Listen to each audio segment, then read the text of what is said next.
Hi, this is Ken and Michelle Bass. And you're listening to the Resilient Parenting Podcast.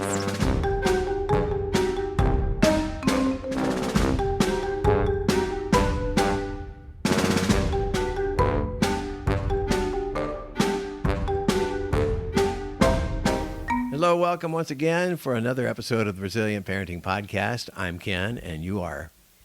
Married to you. Oh.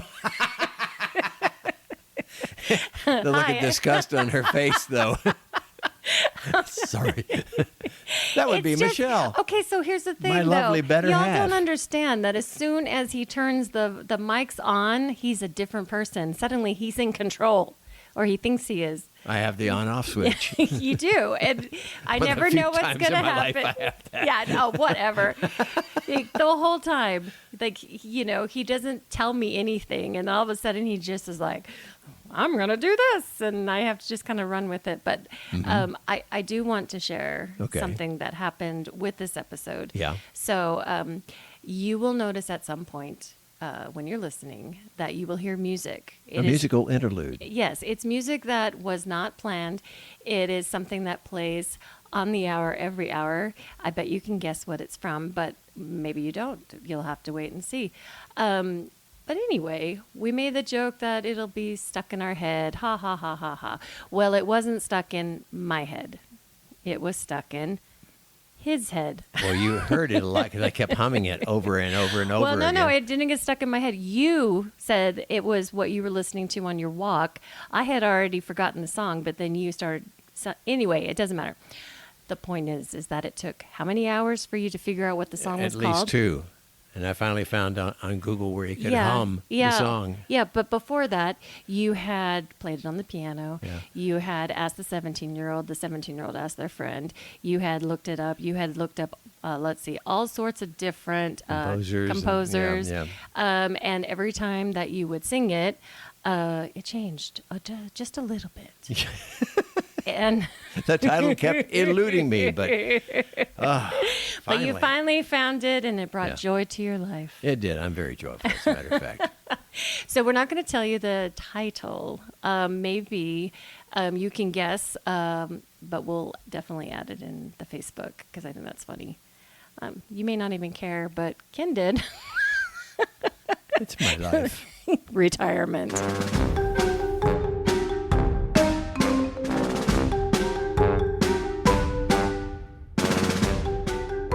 Hello, we are joined by Brenda Stanley, the board president of the Idaho Children's Trust Fund. We are very familiar with the Idaho Children's Trust Fund. I've heard that phrase before.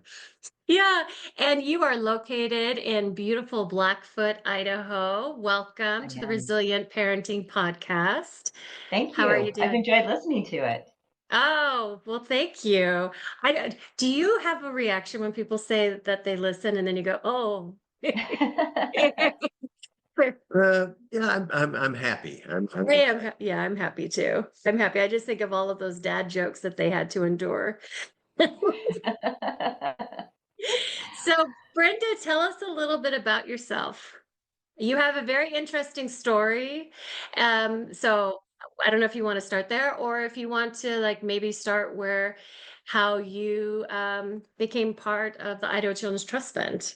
Sure. I became part of the trust fund because Sarah Leeds, who used to be the board president, was somebody that I was familiar with working in Pocatello.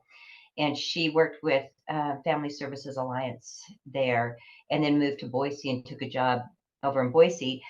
And she contacted me when she left the area because that opened up a position on the trust fund board because she had held the position while she was living in Pocatello. And then when she moved to Boise, she took a position out there. Our board is made up of representatives from each of the districts in Idaho, as well as a member from the Attorney General's office, the Board of Education, and also Health and Welfare. And so they needed someone to fill a position for District 6. And she knew that I lived in this area and asked me if I'd be interested. And I honestly had never heard of the Idaho Children's Trust Fund before. And so I looked into it, and it fit with what I felt was very important, and that is strengthening families and protecting children in our state. So I agreed to do that. And when I first got on the board, I really felt a little out of place just because my background is in journalism. I was a television news anchor, investigative reporter. I was a writer.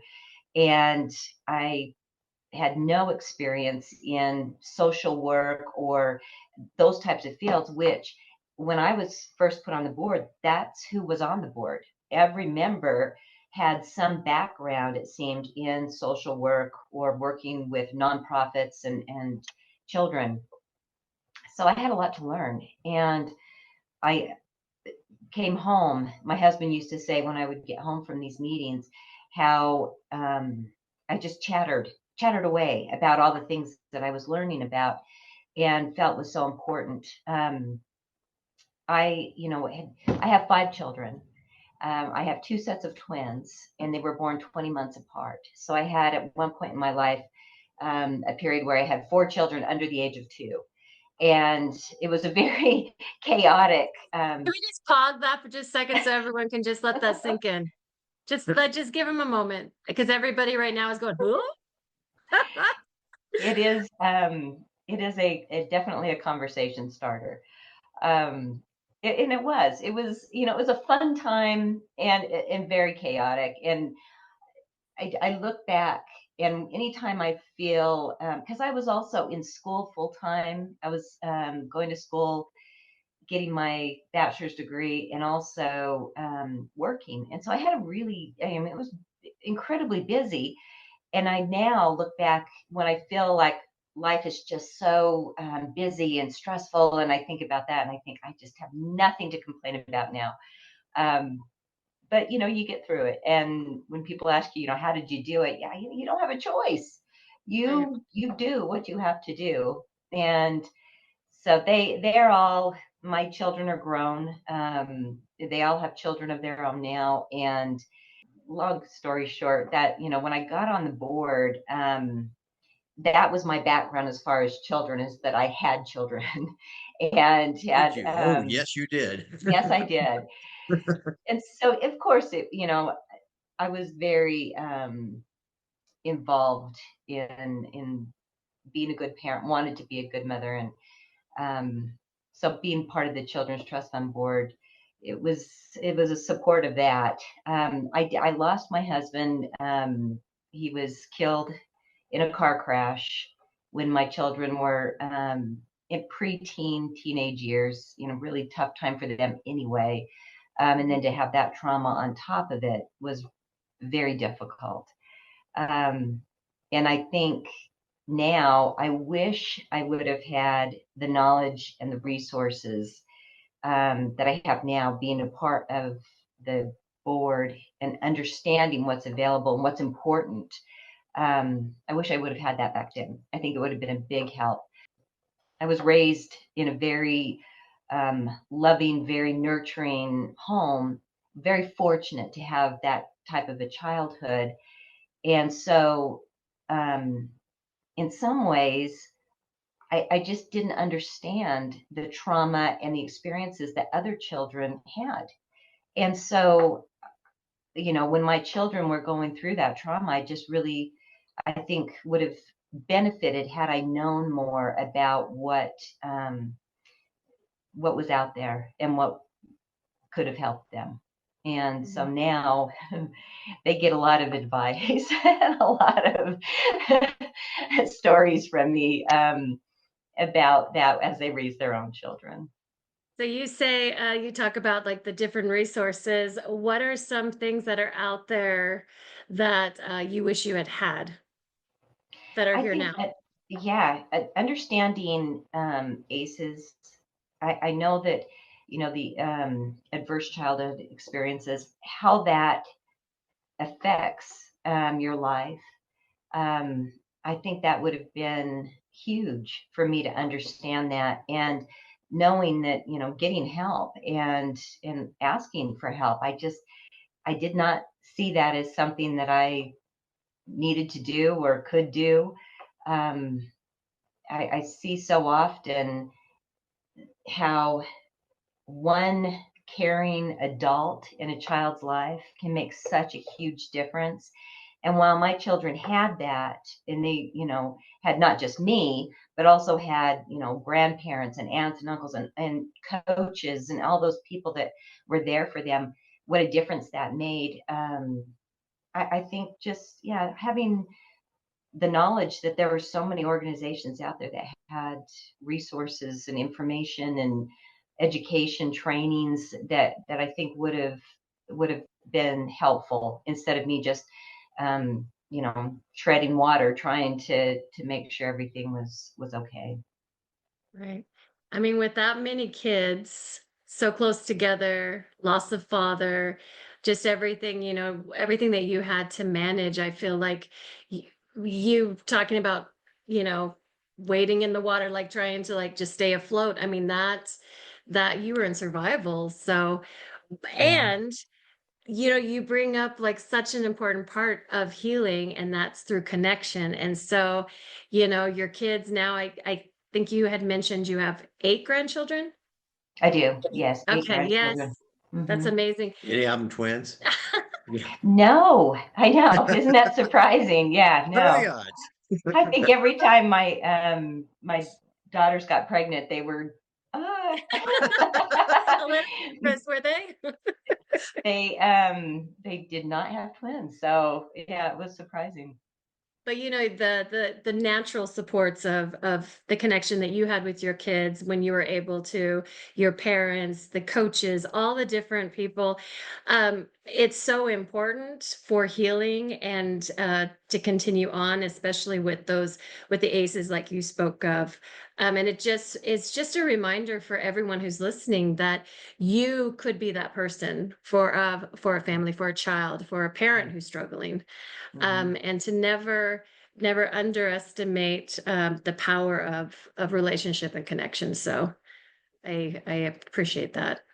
I think that's so true. And there's, projects. One of the programs that we fund at the Children's Trust Fund is the Glen Ellen Project, and that is specifically, adult mentors for these children, and not just, for a little while, but a sustaining long-term relationship, so that child knows that that person is there and going to be in their life and mentor them. I think those connections are so incredibly important over the years, and there are so many children that it just seems like to have one adult that is supportive and caring in your life can make such a difference, and that there are children that don't even have that. um, I think that these programs that promote that are so vital for our state. You know, we've heard the word mentor a lot lately, and not everybody totally understands what a mentor is. When I was growing up, I always thought of a mentor as being like someone who was coaching you in music or theater or playing football or something. They were kind of the leader in that. But uh, mentorship has taken on a whole new direction lately, don't you think? I do think that. I think I like you felt that way, that mentors were almost like tutors. They were somebody who had a specific, we're going to teach you basketball, or Mm. the one specific thing in your life. And really what I see as a mentor is, for lack of a better term, almost like a cheerleader in your life, somebody that's there to say, you're doing great. This is a great path that you're on, and guidance in that. That they are there to say, this is, what you've done today is great, or what you need help with, you can come to me. I'm there. Or just somebody who shows up to have people who I notice this. My grandkids are very active in sports, and seeing these kids on these teams and the parents that are there and the grandparents are there, and just in those stands showing up just to watch, I think is a huge thing for those kids. And when those kids come out on that court, they look up into that stand and want to see that they've got that support person or people there for them. Expanding to other parts of life, to have that person in the stands for you in life is, I just think, so important. And we've talked about mentors for children and for that one, healthy, positive adult. I want to circle back because I'm thinking about you in your Mhm. role as parent, um, suddenly carrying it all. And I know that you didn't have a choice, and so you did what you had to do. And I feel like in my work and just in, like learning about new people on our podcast, that there's lots of parents who are doing what they have to do. They don't have a choice. Like sometimes it feels like the odds are stacked against them or the challenges seem too much, but they continue on. Right. Um, One thing I would hear a lot is putting themselves on the back burner because they would focus on the children. I'm just wondering though, what got you through? That's a good question, because I think my kids and wanting to make the best life for them Mhm. is what really got me through. I do think that it's been later on that I've been able to take step back and look at what I need or what I can do to fill those little gaps. And yet again, I still think that um, just being able to feel good about seeing them happy, seeing them fulfilled, being able to be that person for them going through that is what makes me feel fulfilled now. Mhm. Um, I do think that we, when we go through trauma, you do worry more about and you should. I mean, my kids are come first. Their trauma is what I focused on and what I should have focused on at that point. But we do too often ignore what we need and what we should be doing for ourselves. I think having good friends and supportive family was incredibly helpful. My parents and family never really lived too close to me. I, lived in one part of this country and they lived in another. And having those close friendships that I Mhm. had were really what saved me, because they not only were there for me, but for my entire family, for the kids. They supported us and made sure that we were all okay. Yeah.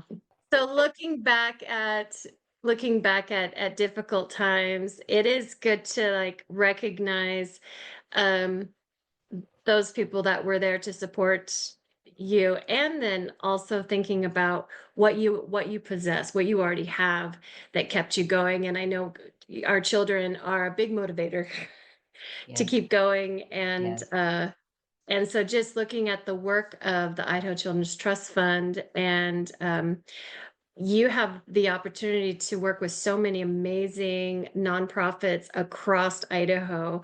What are some, well, maybe I shouldn't ask this because then others will be like, what about us? Um, what Yeah. what are some, just in terms of what we're talking about, that um, in terms of parental support and then also supporting Mhm. um, kids during trauma, what are some that you think stand out to you? I find I already mentioned I like this. The Glen Ellen Project, I think, does a really good job of supporting children and supporting parents as well. I think that Mhm. that's it's an important thing and something that we look at the trust fund. We want parents involved.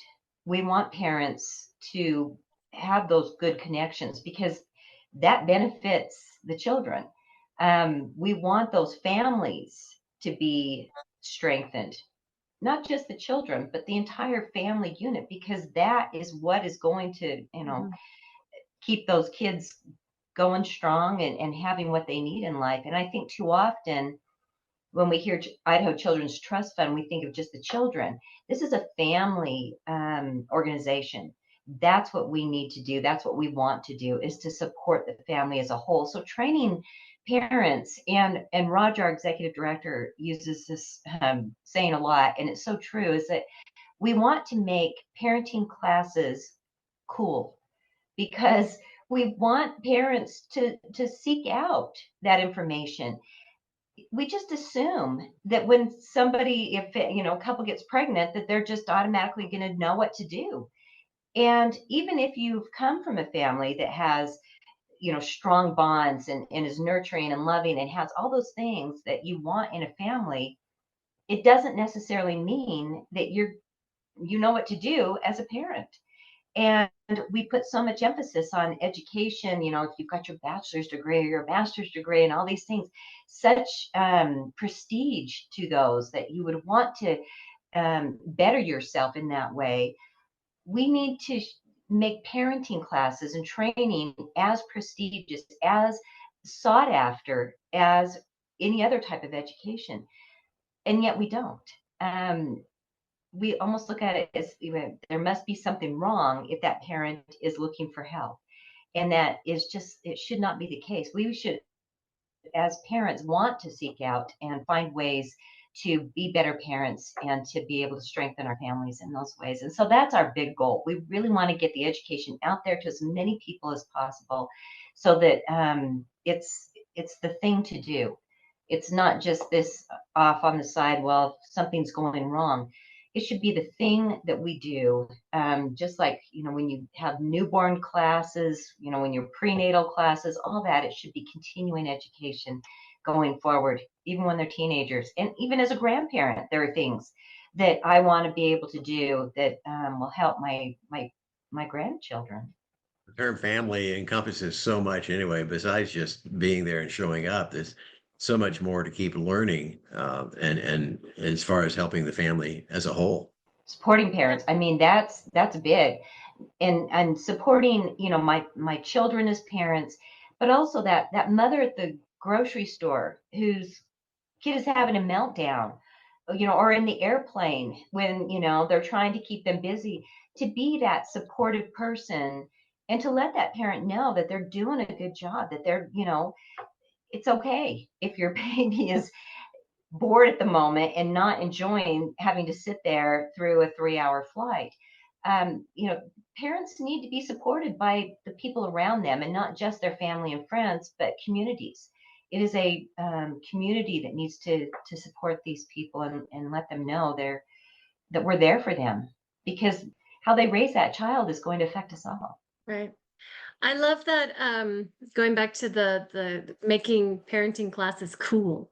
Mhm. Like, yeah, I mean, it is cool. I actually, I have taught some parenting classes and I have participated, and it's always really good information. And like you said, you don't have to be in crisis or feeling like you have a specific issue. You could go and like just learn some things developmentally, like what's normal and what to look for, be proactive. I mean, it's just such a helpful resource. And there's a lot of really great trainings all across Idaho that folks can get a hold of. I am wondering, just in terms of the Idaho Children's Trust Fund, I kind of see it as a hub, because there is a resource list there, on the Mhm. website, where folks can go to see in their area about resources. Is that correct, or did I just make that up? It is correct, yes. And I think that something that you bring up that I think is really important as well is that in these parenting classes, what parents get out of it isn't just the information.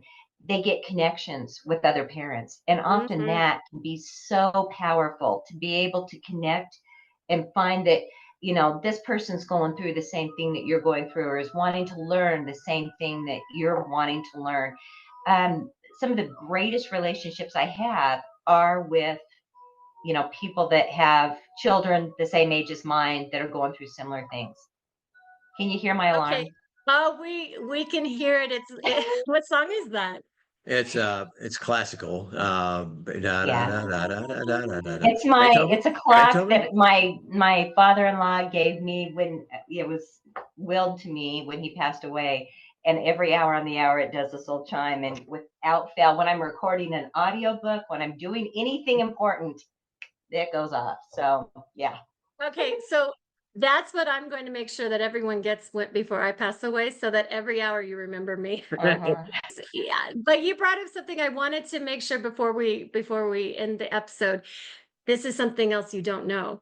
Um, she's a writer and she Oh, writes mystery ooh, novels. So can you tell us just a little bit about that? And I would love to be able to link that into the show note because I think Sure. reading can be a very tie quiet families time. together. Yeah. Well, at You least it bet. can You bet. give you a little bit of a mental break from the Yeah, day to day. I do write. I write novels. All of my novels have a twist, a mystery. I didn't see that coming type of thing. Yes, but they also every one of my novels also has a family element and as well as a social element. So I hope to bring some awareness about some things that are going on in the world that affect people. And whether it's the reaction to shame or LGBTQ issues. I mean, there's things that are parts of my novels that also have twists and turns along with the mystery, and I've enjoyed that. It's been a lot of fun. It's what I retired, quote unquote, to do, and it's been a good choice for me and something I've absolutely loved. Well, I'm very excited. So we'll have that in the show notes as well as links to some of the things we have talked about. And I just really appreciate you coming on and sharing your story Your um, music. and your music. Yes. uh, I'm gonna be like on my walk later, and I'm gonna have that in my head and go, "Wait, yeah, what is me that too. from?" Me too. Oh yeah, in the next hour, I guarantee you will. hmm All right. Well, thank you so much. Thank you. And thank you for doing this podcast. I know that it has been a really wonderful resource for people. And I appreciate you both taking the time and energy to put this together. Thanks a lot, Brenda. Yeah, it's definitely Uh, heart work. Heart work. Heart work. mhm. Yeah, not hard. Shall we all Heart. sing "We Are Family" now? Yeah. Okay, we want them to stay listening, Ken. Okay. Yes. Okay. Thank you.